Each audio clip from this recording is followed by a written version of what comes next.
MLA సాబ్ కూడా పోయిండు రాజేంద్ర నగర్ ఆయన డెవలప్మెంట్ ఎవరి డెవలప్మెంట్ కోసం పోయినావు వస్తాయి అన్ని బయటకు వస్తాయి భయపడకురి సుల్తాన్పూర్ బయటకు వస్తుంది గాసిమియా గూడ బయటకు వస్తుంది అన్ని బయటకు వస్తాయి ఎవరికి ఏం తెలియకుంటే ఏం లేవు అందరికి అన్ని తెలుసు ప్రభుత్వం మళ్ళా 2 ఏళ్లలో వస్తుంది ఎవరోళ్ళని ఏం చేయాలనో ఎవరోళ్ళ సంగతి ఎట్లెట్లా తీయాలనో ఎవరోళ్ళ బెండ్ ఎట్లెట్లా తీయాలనో తీసే బాధ్యత మాది ఇదివరకు లెక్క ఉండదు ఎవరి డెవలప్మెంట్ కోసం పోయినావు ఏమిటికి పోయినావు ఏం ఆశించిపోయినావు ఏం కథలు పడుతున్నావు ఫైమ్ గాడు ఏం చేస్తుండే ఎవడేం చేస్తుండే అన్నిరికే అందరి జాతకాలు తెలుసు ఎవడెవడేం చేస్తుండో మాకు కూడా ఎరికే టైం వస్తుంది అన్నిటికీ టైం వస్తుంది ఇగో నేనేమంటున్నా అంటే ఒక్కరోజుకే గింత ఎగిరిత పడితే ఎట్లా ఒక్కరోజుకి ఒక్కసారి గవర్నమెంట్ రాగానే అడిమారి గుడి దెబ్బల గింత ఆగమవుతారు సుత్తం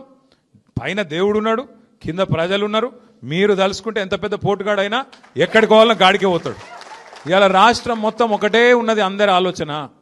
కేసీఆర్ గారు తిరిగి ముఖ్యమంత్రి కావాల్సిందే తెలంగాణ మళ్ళీ పట్టాలు ఎక్కాల్సిందే తప్పకుండా జరుగుతుంది